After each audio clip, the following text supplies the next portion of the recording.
That's what I'm talking about, boys. Let's go. Let's go, man. We can do this, bro. We can do this. We can control our destiny in our hands. We had to secure the 3 points today, a massive, vital 3 points. Next home game is against another Merseyside opposition in Liverpool. All I need from that game is a draw. That is all I need. If we can get a result, that will give us all the hope we need against your Forests, your Newcastles, and your Uniteds. We can still do this. We have our destiny in our hands. And more performances like this, more managed performances, tactically strong, all the positives and defensively secure, getting a clean sheet today as well, it gives us like an inkling of hope, man. So please, I hope we've seen some positive stuff in this game that can transfer into future games for the final Big Four games this season. But bro, a lot of positive things to discuss in this game, yeah? Honestly, if I could give 2 man of the match awards out today, it would be for one outfield player and the guy between the sticks, because today Robert Sanchez and trevoh Jalabert, they led by example. They showed leadership, they showed experience, which we know we are lacking in abundance in this team. And in my opinion, they were our 2 best players today, and I have to show love to these guys straight away. To the first one, Robert Sanchez. I'm at a point right now where I get a little bit nervous by wanting to praise aspects of Robert Sanchez's recent performances at the moment, because in the back of my mind, I don't want to jinx nothing. I don't want to commentate his curse, reveal he's done something good, and then boom, he messes up in his next action. But we were praying that if we had any hopes to try and get this seal placed at the end of the season, we needed some reliability from our keeper. And I have to say, some of the saves Sanchez made today, especially that one right near the end, I think from McNeil, my lord, what an incredible save. One of the best saves I've seen for Robert Sanchez personally, because he was going in the opposite direction of where that shot was coming in from. But then not only did he quickly shift his feet to go in the direction of where the ball was going, but the athleticism to fully extend his arms and his body out to reach that using all of his frame. And then the final beautiful action at the end, having the awareness to just push that ball away from danger, because he had Everton guys rushing for that rebound. That was a superb save, and it matches the other saves that he made in the game. One from Guy, and the other one came near the start of the second half from, I can't even remember right now, but they had some great moments, and he came in big each time. And not only that, it was the composure from every set piece. Credit to Maresca, credit to the team. We did our homework against Everton. The fact that we only gave them, I think 2 corners in this entire game, that's one of their strongest aspects in their game. They are I think underneath Arsenal when it comes to teams that have scored the most set piece goals this season. We did incredibly well to manage one of their best threats. And a lot of that goes to Robert Sanchez, who was constantly alert to the danger, who was constantly intercepting crosses, claiming them, taking pressure away from the defense, his books. This is Sanchez when he's at his very best, when he's got that mental calmness, when he's feeling confident.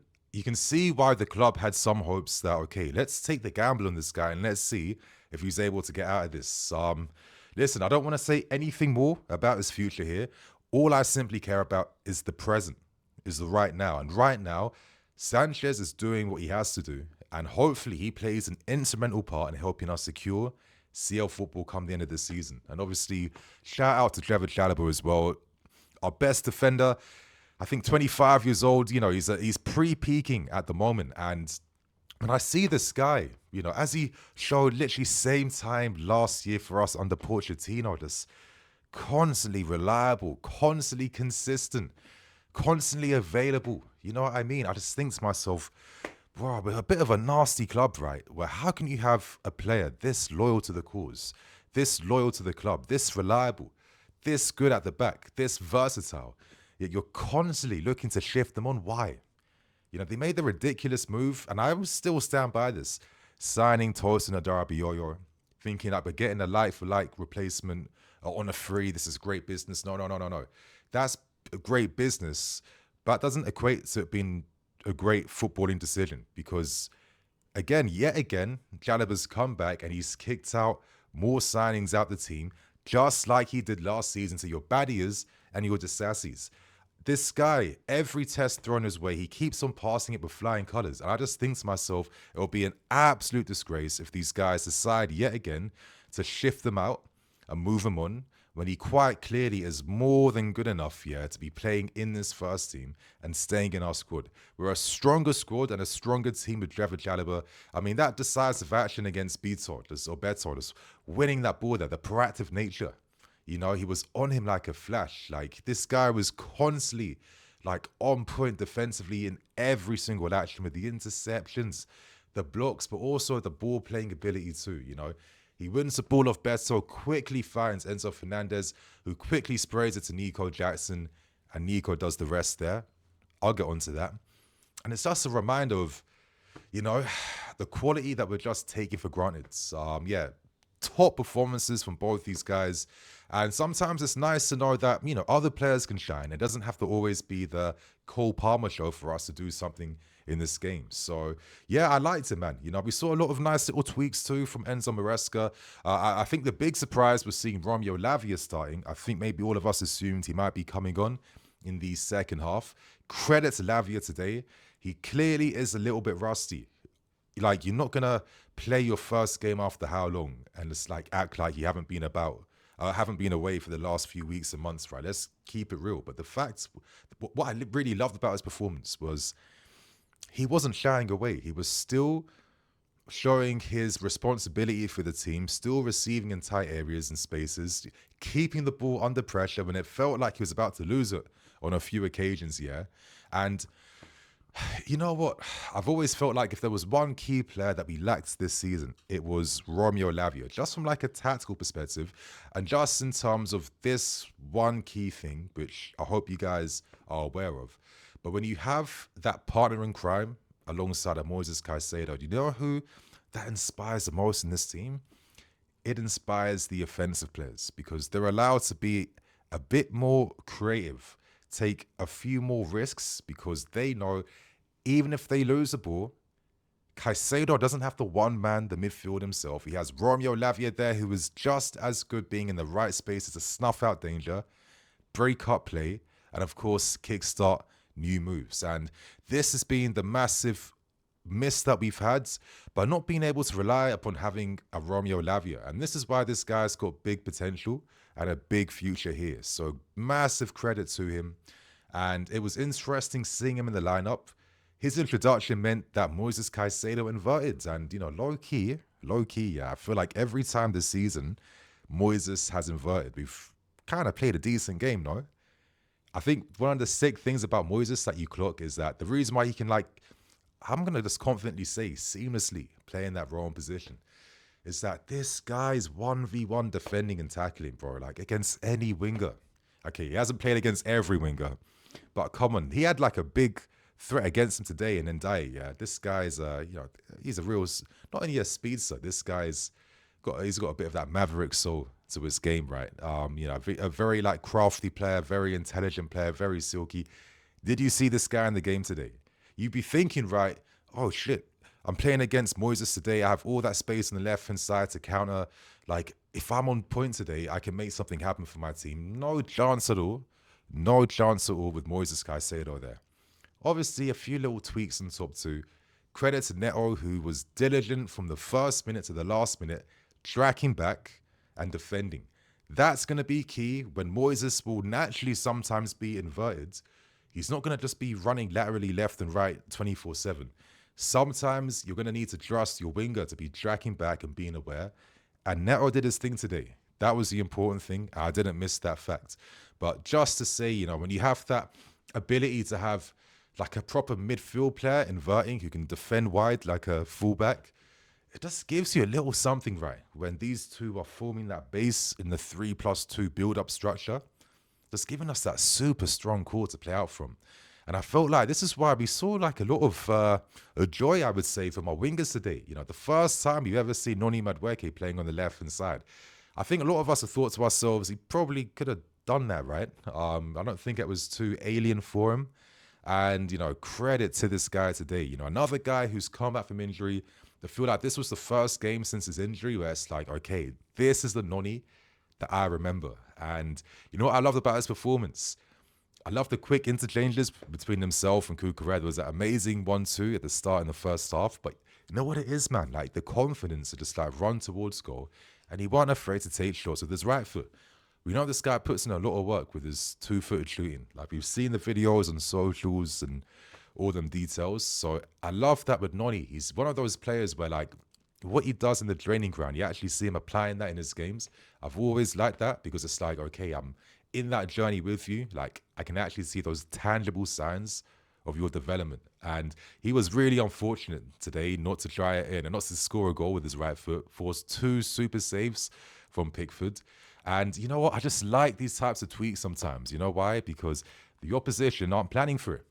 I was saying in a few videos ago, I want us to do some unpredictable things again, you know, make the opposition have to rethink what they are expecting playing against us, you know, and little tweaks like that, you know, have the players interchange the different positions they start from, you know, it just creates like a bit more uncertainty that works in our favor. So it was great to see that from Noni.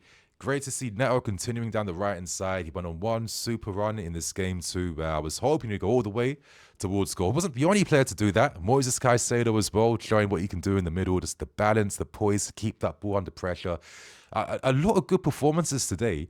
One of them games where I think the only player I would say maybe like underperformed compared to the rest of the team today, who all put in like bare minimum 7 out of 10. I probably would say Enzo Fernandez. You know, I just felt like maybe the passes today, he wasn't really connecting the attack as well. Like he was key for that. Yeah, he was key for that. You know, a few times he's overhitting them or not releasing it early, just out of sync a little bit. And I think as the game was going on, I just felt like maybe, you know, some of Enzo's defensive weaknesses was getting exposed a little bit centrally, especially during that period where Lavia rightfully had to get taken off for Reece to come on. And there was like maybe a little moment of chaos in the middle of the pitch. And I thought maybe Enzo in these types of games doesn't always help as much. So yeah, I'd say he was pretty mid today in my opinion compared to the rest. I thought Levi Colwill had a good game overall. I think he had a lot of struggle against Beto, who's a big, strong, powerful striker. And he was getting really physically tight, making a lot of contact with Colwill, who was kind of losing that physical encounter a bit. I can't wait for this guy to become 25, 26. He can build up a few more pounds with the muscles because he needs that. But outside of that, he showed some great distribution in that first half, connecting our attack. And especially as the game was going on, some great interceptions, blocking crosses, and making a crucial tackle in a counter-attack. So it was a good overall performance, man, from everyone, from the managers' selections to the lineup to the little tweaks as well. I think the winning goal, which I'm leaving right to the end, it came courtesy of, in my opinion, I felt like Maresca prepared the team to know how to intercept Everton's distribution to Beto, because I've watched this goal so many times now in the replays, and it just looks like we created a trap against Everton where we allowed Pickford to think he could play that direct pass to Beto. And the only reason why I think this was a trap was because Beto looked like he was about to receive that with no one on him. And like in the space of 1 second, like he was hounded by like 4 players.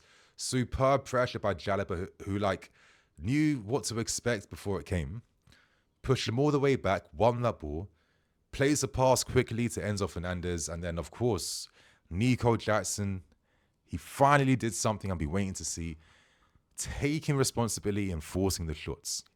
In the first half, there was a moment where he played a pass wide to Palmer instead of taking a shot from a good area. And I was like, come on, Nico, man.